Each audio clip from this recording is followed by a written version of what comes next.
સમી જિલ્લા પંચાયત બેઠક પર કોંગ્રેસમાં ડબલ મેન્ડેટ વિવાદનો અંત. રમેશ ઠાકોરને મળી સત્તાવાર માન્યતા. પ્રથમ મેન્ડેટને પ્રાથમિકતા. પ્રાંત અધિકારીના નિર્ણય બાદ કોંગ્રેસમાં શાંતિ અને રાજકીય ગરમાવો પડ્યો ઠંડો. સ્થાનિક સ્વરાજ્યની ચૂંટણીના પડઘમ વચ્ચે પાટણ જિલ્લામાં રાજકીય માહોલ જામ્યો છે. સમી જિલ્લા પંચાયત બેઠક પર કોંગ્રેસમાં ઊભી થયેલી ડબલ ફોર્મ અને મેન્ડેટની ગૂંચવણનો અંત આવી ગયો છે.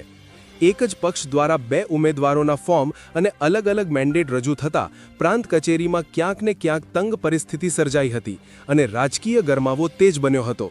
જો કે પ્રાંત કચેરીએ પ્રાંત અધિકારીના અંતિમ નિર્ણય બાદ હવે સમગ્ર મામલો શાંત થયો છે.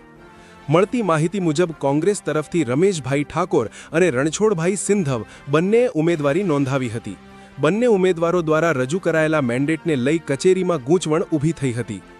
ચકાસણી પ્રક્રિયા દરમિયાન મેન્ડેટના માન્યતા મુદ્દે વિવાદ ઉગ્ર બન્યો હતો, જેના પગલે બંને પક્ષના સમર્થકો મોટી સંખ્યામાં કચેરી ખાતે ઉમટ્યા હતા. આ કારણે કચેરી પરિસરમાં તંગદિલીભર્યું વાતાવરણ સર્જાયું હતું. પરિસ્થિતિને ધ્યાનમાં રાખીને પ્રાંત કચેરી દ્વારા નિયમ મુજબ સંપૂર્ણ ચકાસણી હાથ ધરવામાં આવી હતી. અંતે પ્રાંત અધિકારીએ સ્પષ્ટતા કરતા જણાવ્યું હતું કે નિયમો અનુસાર પ્રથમ રજૂ કરાયેલ મેન્ડેટને જ માન્યતા આપવામાં આવે છે. આ નિર્ણયના આધારે રમેશ ઠાકોરને સત્તાવાર ઉમેદવાર તરીકે માન્યતા આપવામાં આવી છે. રિપોર્ટર દશરથ ઠાકોર, સમી. ચૂંટણીની તારીખ હોય અને સમી એ ચૂંટણી અધિકારી અને જિલ્લા પંચાયતના ચૂંટણી અધિકારીમાં 3 સીટોમાં 4 દૂધખા, 5 ગોચનાર અને 22 સમીમાં કુલ માન્ય ઉમેદવારો 4 દૂધખામાં માન્ય ઉમેદવાર 3 છે. ગણપતકુમાર ભાવનાબેન શક્તિ છે, નર્મદાબેન સોમાભાઈ પરમાર, અંશાબેન જસવંતભાઈ મકવાણા. આ 3 માન્ય ઉમેદવાર ગણેલ છે 4 દૂધખા માટે. 5 ગોતનાથમાં 3 માન્ય ઉમેદવાર રાખેલ છે. સામાન્ય સ્ત્રીની સીટ હતી. એમાં દાડમબેન મહાદેવભાઈ બલગામા, ધનીબેન વિક્રમભાઈ ઠાકોર, નીતાબેન અશોકભાઈ ચૌધરી. જ્યારે સમી 22ની સીટમાં પણ 3 માન્ય ઉમેદવાર બિન અનામત સામાન્ય સીટમાં 3 માન્ય ઉમેદવાર રાખેલ છે. દિનેશભાઈ બેચરજી ઠાકોર, ભીખાભાઈ શંકરભાઈ નાડોદા, રમેશભાઈ પરસોત્તમભાઈ ઠાકોર.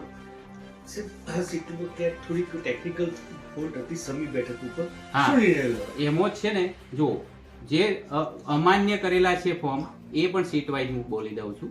4 દૂધખામાં ગિરીશભાઈ વસાભાઈ સોલંકી, એમને ભારતીય જનતા પાર્ટીના ડમી ઉમેદવાર તરીકે ફોર્મ ભર્યું હતું, પણ મેન્ડેટ રજૂ ના થતા એમનું પણ રદ કરેલું છે, અમાન્ય કરેલ છે. 5 ગોતનાથમાં મનીષાબેન મેહાભાઈ બલગામા, ભારતીય રાષ્ટ્રીય કોંગ્રેસ, એમાં પણ ડમી ઉમેદવાર તરીકે દર્શાવેલ હોય એમનું પણ નામંજૂર કરેલ છે. સમી 22માં રણછોડભાઈ ગગજીભાઈ સિંધવ, એમના પક્ષે એમના ફેવરમાં અને આગળ માન્ય કરેલ ઉમેદવારના ફેવરમાં ફોર્મ રજૂ કર્યા હતા મેન્ડેટ. પરંતુ ચૂંટણી પંચના 8/2/12ના ગુજરાત રાજ્ય ચૂંટણી આયોગના એક પરિપત્ર થયેલી સૂચના અનુસાર એના પેટા 9ના બાબત 8માં જણાવેલ શરતને આધીન કોઈ પણ ઉમેદવાર જ્યારે પ્રથમ ઉમેદવારી કરે અને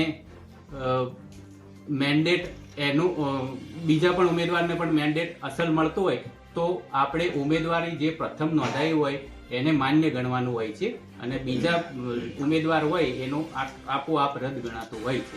એ અનુસંધાને અમે નિર્ણય કરેલો. સર, કોઈ અન્ય વાંધો ઉઠાવ્યો તમે આ જે કર્યું છે એમાં વાંધો કોઈ આપ્યો છે?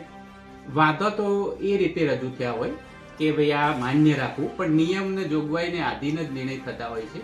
એટલે બરાબર છે, પણ કોઈ એવું કીધું કે જે સીટના દાવેદાર હોય, સમી સીટના દાવેદાર, એમને કીધું અમારા વાંધો છે, એવો કોઈ વાંધો અમારે દિનેશ ઠાકોરે જે સોગંદનામું જે એકરાર આપ્યું હતું એમને કે ભાઈ હું સહમતિ આપું છું, તો એના લઈને શું થયું? કોણ દિનેશ ઠાકોર? જે દિનેશજી બેચર જે પક્ષ મેન્ડેટ આપ્યું એમને સહમતિ આપી હતી કે પણ એવું આ નિયમથી આગળ કોઈ નથી. Okay, thank you.